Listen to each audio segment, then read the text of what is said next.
Aurore, réveille-toi.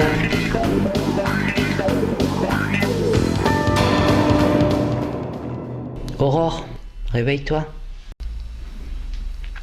N'aie pas peur, Aurore. C'est fini. Le cauchemar est terminé. Tu as vu des avions, tu as vu des bateaux. Ils coulaient, c'était la guerre. Et maintenant, ce sont des épaves. Elles sont au fond de la mer. Veux-tu venir les voir avec moi ? Oui. Oui, pourquoi pas.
Aurore, sont vraiment très profondes. Elles dépassent les 60 mètres, arrivent parfois au double. Ce sont des limites pour les plongeurs, disons, de loisirs. Mais maintenant, avec les nouveaux équipements, avec les Trimix Nitrox, qui sont des mélanges gazeux, avec les recycleurs, on arrive à dépasser tout ce qui a été fait jusqu'à maintenant. Au prix d'une grande rigueur, il faut quand même une certaine discipline pour arriver à plonger aussi profond. Et nous allons te montrer ça.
Viens avec moi en Italie.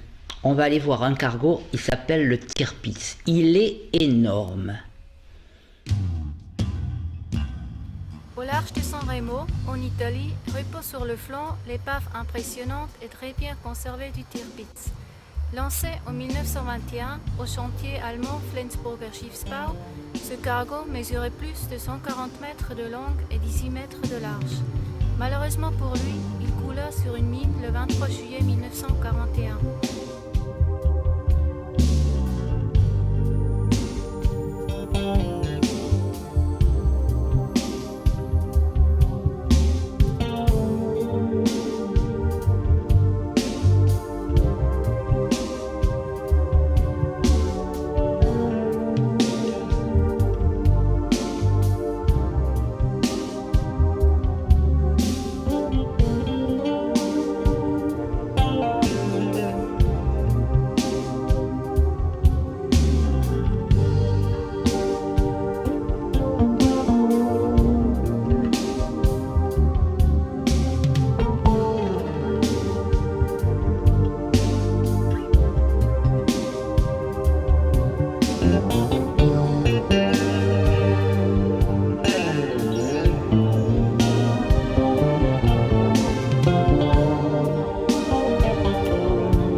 D'épaves comme ça?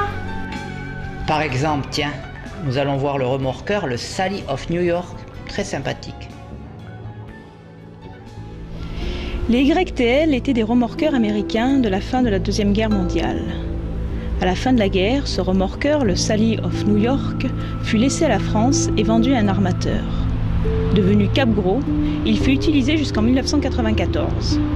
Très abîmé, il fut à son tour remorqué et coula par une forte mer au large de la pointe d'Escampo Barrio.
il y a autre chose que des bateaux parmi les épaves.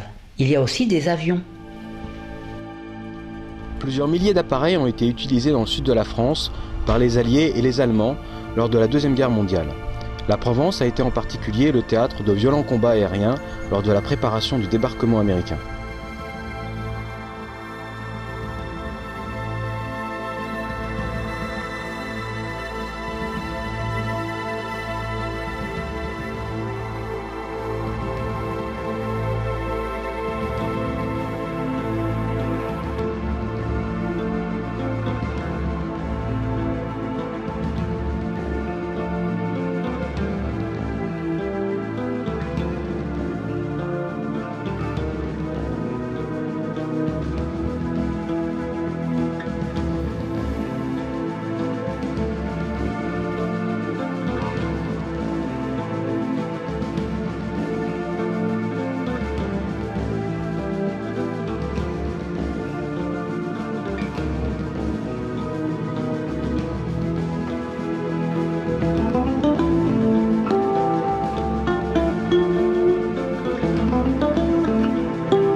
Et ces épaves peuvent être très profondes. Par exemple, nous avons plongé sur le Protet à près de 130 mètres de profondeur. Tu te rends compte ? Le sous-marin français Protet, lancé en 1927, a connu une carrière brillante et une fin tragique. Passé à la France libre dès 1940, il rallie l'Afrique du Nord où il reste inactif pendant 3 ans. Il est ensuite envoyé en mission sur les côtes françaises afin de surveiller et couler les navires ennemis et éventuellement de transporter des espions britanniques à destination de l'Espagne. Sous les ordres du commandant Millet, il entreprend une mission offensive le 18 décembre 1943. Et on n'aura plus aucune nouvelle du sous-marin et de ses 74 hommes d'équipage. Il faudra attendre près de 50 ans avant de savoir que son kiosque a percuté une mine sous-marine.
Et chose incroyable, il y a même un survivant, en réalité quelqu'un qui aurait dû partir avec l'équipage du Proté. Oui, je suis un des derniers survivants, le dernier survivant, puisqu'il ne reste plus personne. Aurore, tu as tout vu, tout ça est possible en plongée. C'est beau, mais à la fin, il y a les paliers.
Réveille-toi, réveille-toi. T'as pas oublié qu'on faisait ton baptême de plongée?